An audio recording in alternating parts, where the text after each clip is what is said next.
तुम्हाला काय त्रास होता ना आता कसं वाटतंय?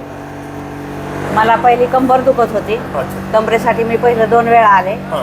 त्याच्यानंतर मग ह्या हाताने मला ग्लासने पाणी पण पिता येत नव्हतं, अच्छा. असा वर होत बरोबर, नव्हता. बरोबर. मग परत मी तिसऱ्यांदा आल्याच्या नंतर मग ह्या हाताची थेरपी घेतल्याच्या नंतर मग माझा हात चांगला झाला. बरोबर. पहिलं 2-3 दवाखान्यात जाऊन फिजिओथेरपी घेतली, रोजचे 300 रुपये जात होते, तरी पण मला बरं नाही वाटलं. बरोबर.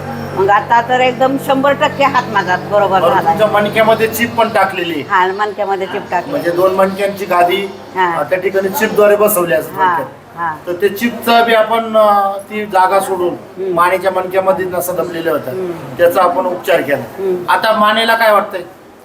मानेला चांगलं वाटतंय. चांगलं वाटतंय ना? हो. बरोबर.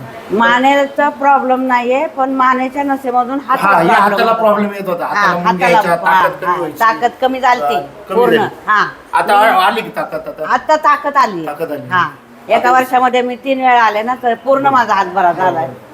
अशाच नाही तर मला अशी पद्धतीने भाकरी पण थापायला येत भाकरी पण नव्हती. थापायला नाही ना, येत नव्हती. तर तुमच्यासारखं जर असं पेशंट असेल तर त्याला काय सांगताल तुम्ही? सांगणार तुम्ही औषध गोळ्या घेऊ नका, इथं जावा, ऑपरेशन करू नका. गोळ्या विना चांगलं होतंय बरोबर. तर तुम्ही इथं जावा. बरोबर. कारण का मी पण माझ्या बहिणीला 4 पेशंट तिथून घेऊन आले सातारवरून.